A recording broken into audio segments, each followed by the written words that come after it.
Bine ai venit la citirea de dragoste pentru aprilie, dedicată celor singuri din zodia Taur. Dacă simți că ai oferit mult în trecut, dar ai primit prea puțin, dacă te-ai întrebat de ce iubirea pare că vine și pleacă fără explicații, atunci această citire este pentru tine. Astăzi vom face o analiză clară, sinceră și intuitivă despre ce se întâmplă în viața ta amoroasă, dar mai ales despre ce urmează.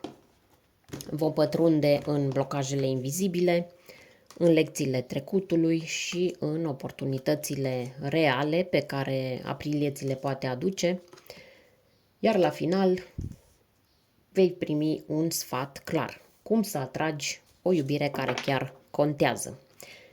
Așadar, pregătește-te, cărțile sunt pe masă, iar mesajul poate fi exact ce aveai nevoie să auzi.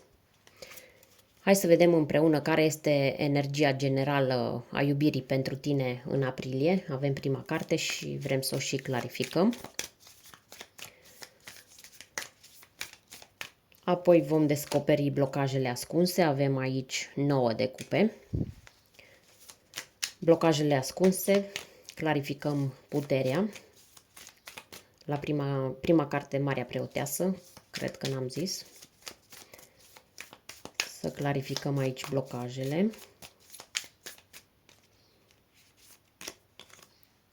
Valetul de bâte. O secundă.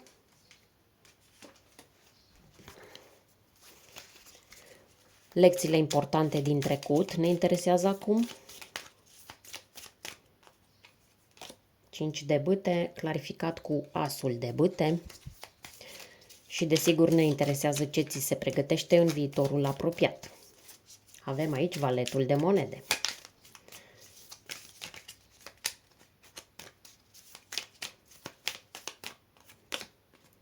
Și împărăteasa. Vom încheia cu un sfat clar, aplicabil, care te poate ajuta să faci pași reali spre o iubire autentică. Clarificăm și această carte și începem.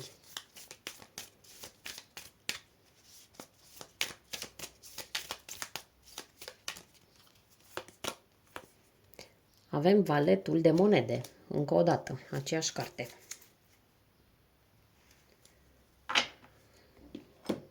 Hai să vedem energia generală a iubirii în viața ta. Avem Marea Preoteasă clarificată de 9 de cupe.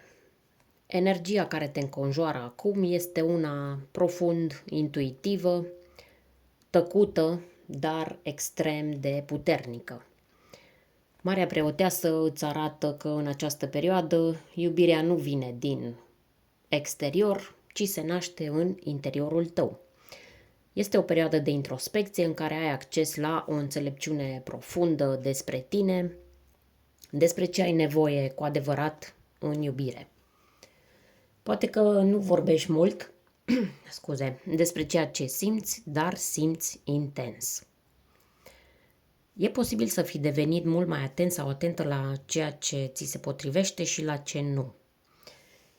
Intuiția ta e mai ascuțită ca niciodată, pentru că simți imediat când cineva nu este autentic sau nu e pe aceeași lungime de undă cu tine.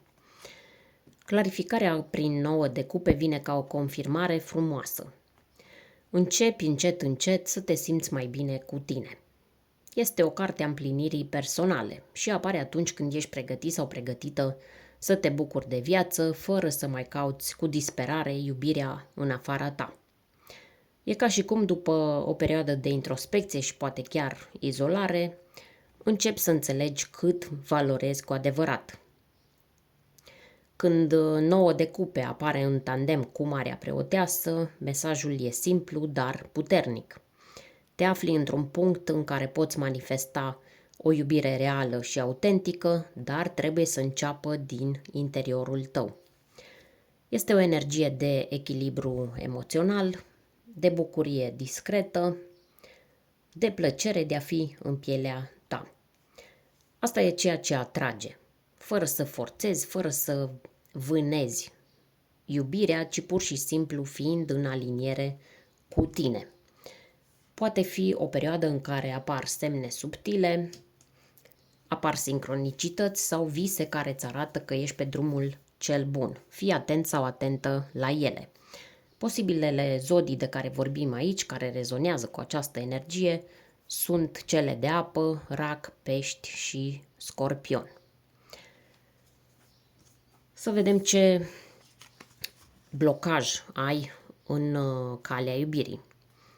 Avem aici puterea clarificată cu valetul de bâte. Aceste cărți ne spun că blocajul tău nu vine din lipsă de valoare sau de șanse, ci dintr-o luptă interioară constantă între control și spontaneitate. Cartea puterii ne arată că ești o persoană puternică, dar poate prea autocenzurată sau prea preocupată să te stăpânești ca să nu greșești.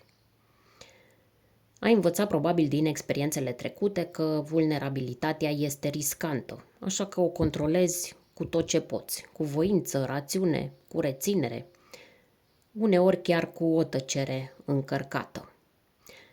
Dar în iubire, tocmai acea autenticitate emoțională este cheia.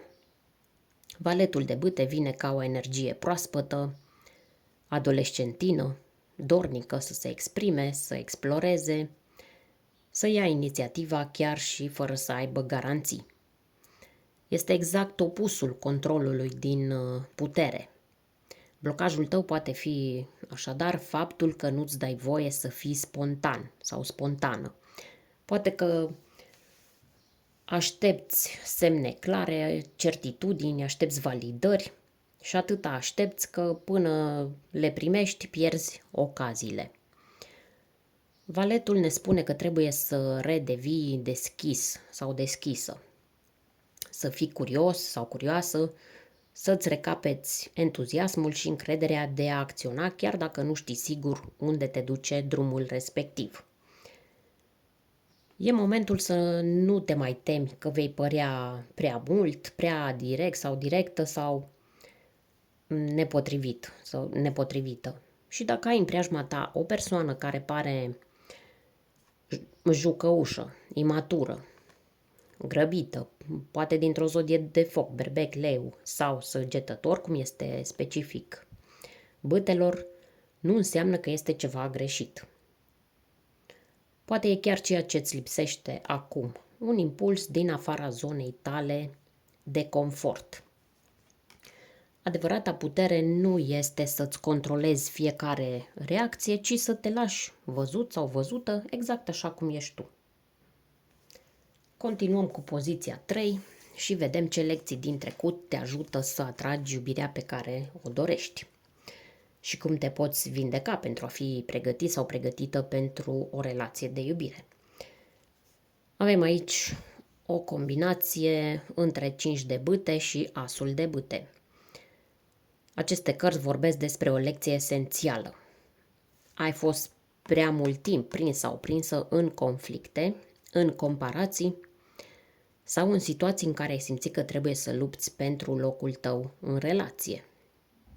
5 de bâte indică un trecut în care ai avut parte de tensiuni, poate de competiție în relații, poate ai fost într-o poveste în care atenția celuilalt nu ți-a fost garantată sau ai simțit că trebuie mereu să dovedești ceva. Poate că erai într-o relație în care tu trăgeai mai mult sau poate te-ai simțit pus sau pusă la colț, te-ai simțit în concurență cu trecutul altcuiva, cu familia partenerului sau a partenerei sau chiar cu propriile nesiguranțe. Această experiență a lăsat în tine o urmă de alertă constantă, o tensiune care se activează imediat ce apare cineva nou. Ai învățat fără să vrei că iubirea vine cu efort și că trebuie să lupți pentru ea, când de fapt iubirea autentică curge firesc, fără scenarii de competiție. Asul de bâte însă îți spune că ești pregătit sau pregătită pentru un nou început. Nu un început în care să pornești cu frica aceea de ce o să fie de data asta, ci un început în care să lași în urmă ideea că trebuie să te lupți sau să convingi pe cineva de valoarea ta. Este timpul să aprinzi scânteia unei relații bazate pe entuziasm, nu pe tensiune. Asul aduce energie de început, aduce pasiune, curaj și autenticitate. Este o invitație pentru tine să te întrebi ce-ar fi dacă data viitoare nu aș mai începe relația dintr-un sentiment de frică sau de apărare, ci cu bucuria de a construi ceva nou de la zero. Această lecție din trecut nu trebuie să te înăsprească. Dimpotrivă, este aici ca să-ți amintească să alegi conștient cu totul altceva. Altceva decât ai avut înainte. Așadar, lasă în urmă scenariile de luptă și aprinde focul unei relații în care nu e nevoie să convingi pe nimeni că meriți iubire. Să vedem care sunt posibilitățile de viitor în dragoste pentru tine. Avem valetul de monede clarificat cu împărăteasa. Viitorul îți aduce o ocazie reală, concretă, nu doar visuri și promisiuni. Valetul de monede arată că cineva care intră în viața ta sau o energie care se naște acum are potențial de creștere reală.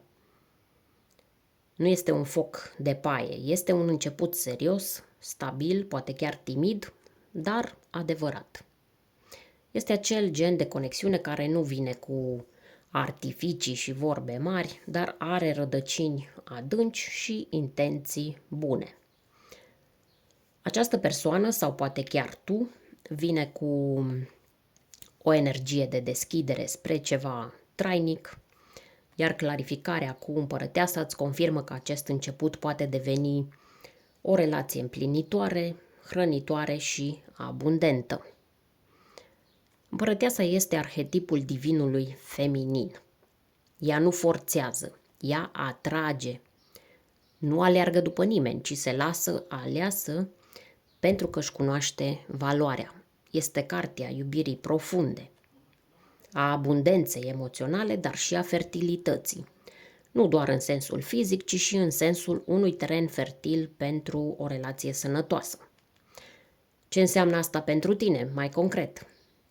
Înseamnă că dacă alegi să-ți onorezi valoarea, să nu mai alergi după validare, ci din contră să-ți hrănești stima de sine și echilibrul interior, atunci iubirea va veni spre tine cu blândețe și respect. Înseamnă că viitorul îți poate aduce o relație în care te simți văzut, văzută, protejată, dorită, dar și liberă să fii tu, și varianta la masculin. Și mai înseamnă că dacă investești în tine, exact cum face valetul de monede cu munca și răbdarea lui, iubirea adevărată vine nu ca un premiu, ci ca o consecință firească a maturității tale interioare. Zodiile asociate aici pot fi Taurul pentru împărăteasa, Taur ca și tine, și Fecioara sau Capricornul pentru valetul de monede. Dar mai importantă decât zodia este energia. O energie care vine cu seriozitate și cu intenții bune. Ai în față o șansă frumoasă, dar este nevoie de răbdare, de încredere în propriile tale valori și disponibilitate pentru o relație de calitate, nu una oarecare. Hai să vedem acum la poziția 5, sfatul pentru a atrage iubirea. Ce pași concreți trebuie să faci pentru a atrage o relație sănătoasă? Avem aici 4 de spade clarificat cu valetul de monede. O carte care revine și aici. Semn clar că mesajul este important pentru tine. 4 de spade este cartea odihnei, a retragerii și a introspecției. E acel moment în care ai nevoie să te oprești puțin, să te eliberezi de presiunea de a rezolva totul imediat și să-ți acorzi un spațiu de liniște mentală. De a rezolva ceva mă refer aici de a avea urgent pe cineva în viața ta. Așadar, aici nu este vorba de pasivitate cu această carte, ci de vindecare. Ai nevoie să-ți încarci bateriile emoționale, să te reconectezi cu tine și cu ceea ce îți dorești cu adevărat într-o relație.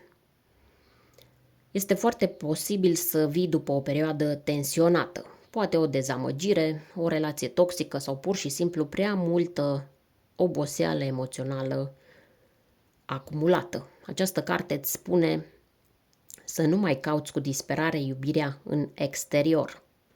Caută liniștea în tine și iubirea va veni spre tine. Clarificarea cu valetul de monede este extraordinar de puternică. E ca și cum universul îți spune: pregătește-te în liniște pentru că vine ceva serios. Dar nu vine dacă alergi epuizat sau epuizată după dragoste. Vine dacă îți creezi un spațiu în care acel început să prindă rădăcini. Practic, sfatul este să te retragi din haosul emoțional și să-ți oferi timpul necesar pentru a reflecta. Începe poate un jurnal, fă-ți ordine în gânduri și retrage-te din conexiunile confuze care nu te duc nicăieri. Alt sfat ar fi să nu mai reacționezi impulsiv sau din lipsă. Valetul de monede este prudent, este atent și dedicat. Alege cu grijă și fii disponibil sau disponibilă doar pentru ceea ce crezi sau cine crezi că merită. Și un ultim sfat este să investești în tine, fie prin dezvoltare personală, fie prin proiecte, studiu sau activități care îți aduc bucurie. Valetul de monede este un simbol al evoluției lente, dar sigure. Zodiile asociate din nou sunt tot cele de pământ, ca și tine, Taur, Fecioară sau Capricorn, iar mesajul este foarte clar. Fii pregătit sau pregătită în liniște, cu răbdare și fără agitație, iar ceea ce este potrivit pentru tine te va găsi. Ce zici dacă tragem și o carte din Vocea Ființei? Hai să vedem ce mesaj suplimentar vine către tine din partea ghizilor spirituali, exact acum când ai nevoie de claritate. A și ieșit o carte, numărul 16. O secundă, că era să le scape toate pe jos. Avem aici numărul 16, desapego, pe românește detașare. Mesajul acestei cărți este să te desprinzi de ceea ce credeai că trebuie să fie. Eliberează-te de atașamentele care te țin pe loc, fie că este vorba de oameni, de iluzii sau de scenarii despre cum ar fi trebuit să arate iubirea în viața ta. Doar așa poate să intre ceva nou, autentic și viu. Cum se leagă această carte de citirea ta? Această carte vine exact ca o confirmare a întregului parcurs pe care l-am văzut în cărțile noastre. Ai început cu Marea Preoteasă și 9 de cupe, care ne arată că răspunsurile le ai deja în tine, dar e nevoie de liniște și încredere pentru a le auzi. Apoi am văzut Puterea și Valetul de bâte, am văzut că încă duci niște lupte interioare, dorința de iubire e mare, dar există impulsuri care se pot transforma în reacții defensive. Apoi 5 de bâte cu asul de bâte ne-au arătat că vrei să mergi mai departe, dar poate că mintea și inima sunt în conflict. Iar în poziția 4, Valetul de monede și Împărăteasa ți-au transmis că ai potențialul de a construi ceva frumos și stabil, dar trebuie să cultivi încrederea, răbdarea și deschiderea. Iar la final 4 de spade cu Valetul de monede din nou. Aici mesajul era clar, că ai nevoie de răbdare, de vindecare și maturitate pentru a primi ceea ce simți. Detașare vine acum ca o cheie care descuie toate aceste mesaje. Ce spune, într-un cuvânt, eliberează-te de frica de a fi singur sau singură, de ideea că iubirea trebuie să vină într-un anumit fel sau de la o anumită persoană. Când te eliberezi, creezi spațiu în viața ta. Și exact acolo se poate manifesta ceva cu adevărat valoros. Dacă simți că acest mesaj este pentru tine, poți lăsa în comentarii o ancoră de genul: îmi dau voie să renunț la tot ce mă blochează. Sunt pregătit sau pregătită pentru iubirea adevărată. Dacă simți că această citire ți-a fost de folos, nu uita să îmi dai un like, să îmi scrii în comentarii ce simți despre mesajele primite în această citire și nu uita să te abonezi pentru a nu pierde următoarele citiri. Până data viitoare, să auzim numai de bine!